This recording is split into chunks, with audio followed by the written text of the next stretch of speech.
Vous savez, il y a un grand physicien contemporain, un des plus grands contemporains, qui vient de mourir l'année dernière, qui s'appelle David Bohm, qui disait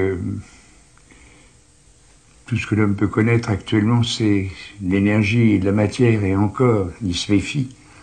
Mais de toute façon, il y a au-delà de ça quelque chose que nous ne comprenons pas, et qu'on ne peut pas nommer, qu'il a été forcé de nommer. Il n'a pas appelé ça Dieu, il a appelé ça l'holo-mouvement, lui. Alors, ce qui me gêne dans ce terme, cette terminologie, dans Dieu, et je pense qu'elle est non seulement suspecte, mais elle est dangereuse, et bon Dieu, les dieux, on en a eu plein les bottes depuis des millénaires, et les guerres, les meurtres, bien sûr, actuellement, ces guerres et ces meurtres se font avec des instruments beaucoup plus efficaces qu'à l'époque, qu'autrefois. Mais c'est pas les dieux qui ont sauvé l'homme, au contraire, ils ont mené l'homme au meurtre et au génocide, à la guerre, à la tuerie. Donc moi je pense que c'est cette forme de nomination, je dis nomination, c'est-à-dire cette forme de formuler un concept dans un terme qui s'appelle Dieu, aboutit forcément à l'intransigeance. Regardez, il y a quelqu'un qui a parlé pour l'espèce, pour tous les hommes, c'est le Christ. Avec Socrate, c'est peut-être le seul, c'est même sans doute le seul. Mais regardez ce qu'on en a fait, on a fait des religions. Et quand on fait toute une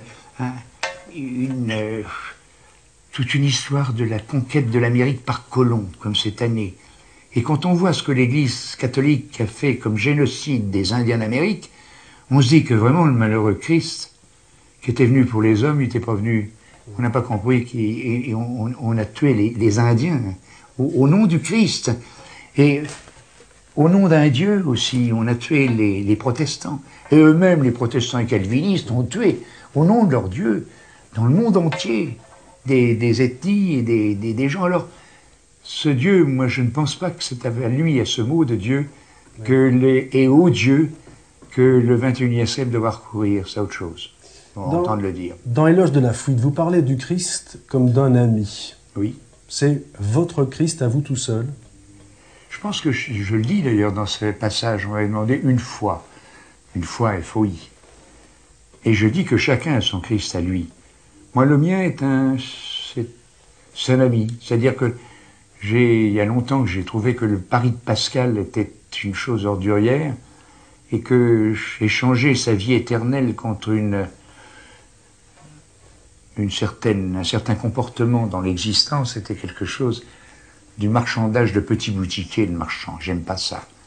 Alors qu'à un ami, on ne demande rien et on lui demande que son amitié, et ce qu'il accepte de vous, c'est votre amitié.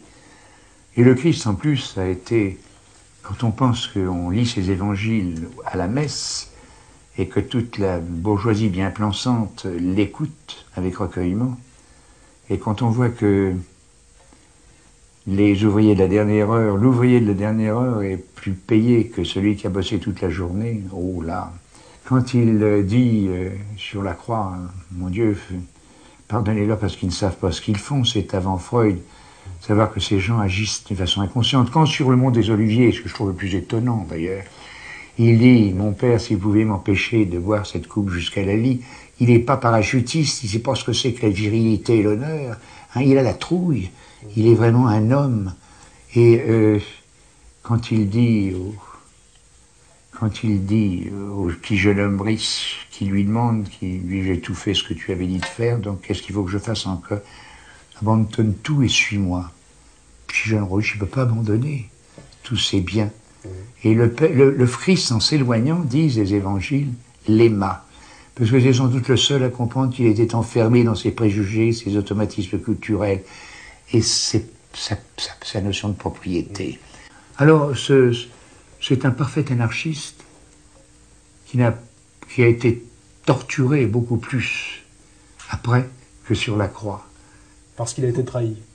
Entièrement trahi. Hein, et il est encore tous les jours trahi. Nous trahissons tous les jours. Vous aussi?